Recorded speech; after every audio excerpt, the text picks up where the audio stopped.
In the last lecture, we built, in terms of magnitudes, the rotational analog of F equals ma,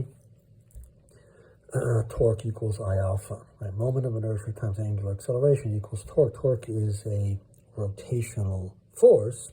We haven't explored that, but it's clear that the angular acceleration alpha is due to the rotational force. If that's not zero, then we have, by that relationship, that the angular acceleration is not zero, and of course that means that the angular speed or angular velocity changes. So let's now consider circular motion again of a point object, and it's going around in a circle, and it's being pulled, say we're in a horizontal plane, it's being pulled by some tension force T, right? Remember, centripetal force acting on an object going in a circle, its speed, say v naught, is not changing. Let's say that the radius is r naught. So the linear speed, v naught, which is equal to the angular speed omega times the radius, r naught, looks like that. And so the angular speed, right, in magnitude, what we have is the angular velocity is v naught over r naught, and that's constant, so it must be true that this is zero, and therefore it must follow that the torque is equal to zero.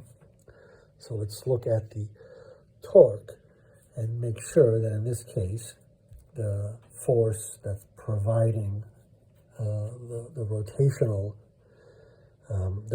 force, it must be zero in this case.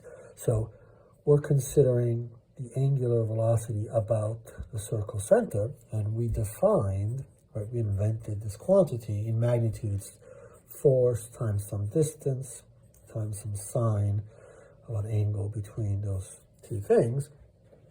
So let's look at the force. So the force is pointing, let's make another drawing. Here's the object, let's say, and the force acting on it is the centripetal force, so the force is that way.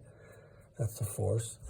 The radius, though, is, right, so now our construction here is, here's an object and there's a force acting on it in some direction, F, and then we want to evaluate the torque about some point. So we pick a point, say that point, and that's our R, actually the vector, and the angle between them is what we call phi in this case.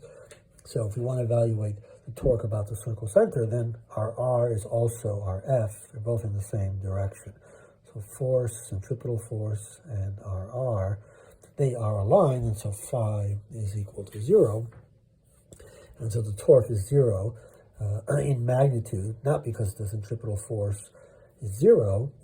In this case, that's not zero, and this is r naught, but here we have the sign of zero at every single point, and so that means the torque is zero, and the angular acceleration is zero, and so the angular speed remains constant. But if we act on it with a force that's tangent to the circle, then of course we can change the angular speed.